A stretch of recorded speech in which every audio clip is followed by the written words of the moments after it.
Hello students, मैं Suraj Shukla from Jeet Mantra class आपके सामने एक हिस्ट्री इतिहास से संबंधित एक बहुत ही इम्पोर्टेंट टॉपिक है जो है मुग़ल एम्पायर। मुग़ल एम्पायर जो है वो हम लोग के इतिहास का सबसे मुख्य एम्पायर माना जाता है, मुख्य साम्राज्य माना जाता है। तो बच्चे इसमें कंफ्यूज रहते हैं कि सर पहले अकबर आया कि पहले बाबर आया, पहले औरंगजेब आया, तो ये कौन पहले आया और कौन लास्ट में आया। ये एक ऑर्डर है। अगर ये ऑर्डर हमें याद रहेगा तो हमें मुग़ल एम्पायर को पढ़ने में या फिर पढ़ाने में कभी दिक्कत नहीं होगा। ठीक है, तो ये ऑर्डर को याद करना बहुत मुश्किल होता है। ठीक है, अगर हम उसको ईयर वाइज याद ना करें तो ये हम लोग के लिए बहुत कॉम्प्लिकेटेड हो जाएगा।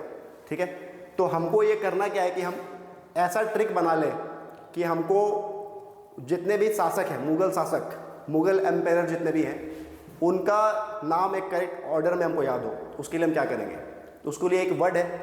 अगर वो वर्ड हमें याद रहेगा तो हम आसानी से सभी शासकों का नाम एक करेक्ट ऑर्डर में याद रख सकते हैं।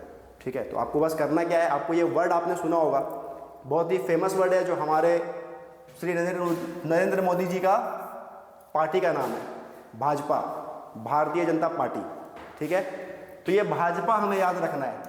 ठीक है, अब इस भाजपा को अगर हम इंग्लिश में लिखेंगे, ठीक है, वैसे इंग्लिश तो इसका बीजेपी होता है, बीजेपी होता है, लेकिन ये तो शॉर्ट फॉर्म है। अगर इस भाजपा को हम हिंदी में करेंगे तो होगा भाजपा, BHAJPA।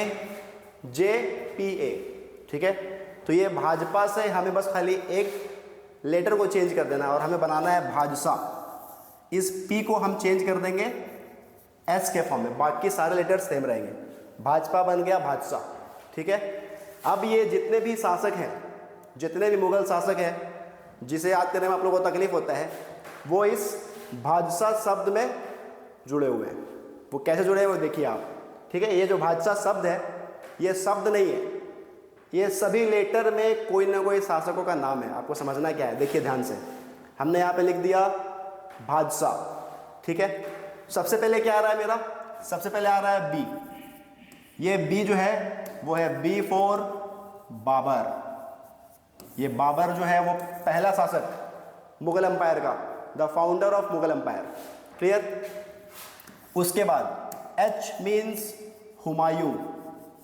आपने सुना होगा हुमायूं का नाम, लेकिन आप कंफ्यूज होंगे कि कौन पहले आता है कौन बाद में आता है, इसलिए A मतलब अकबर, J मतलब जहांगीर,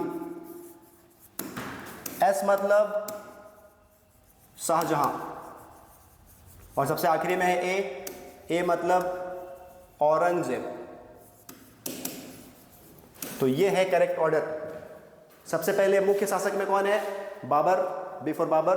उसके बाद H for Humayun, A for Akbar, J for Jahangir, S for Shahjahan और A फॉर औरंगजेब। ये है करेक्ट ऑर्डर। अगर आप ये वर्ड याद रखते हैं तो आप इसके नेम के ऑर्डर में कभी भी कंफ्यूज नहीं होंगे। आई होप आपको ये अच्छा लगा होगा। इतिहास से जुड़े हुए और बहुत सारे ट्रिक हैं जो मैं आपको अगले क्लासेस में, अगले एपिसोड में बताऊंगा। तब तक के लिए थैंक यू।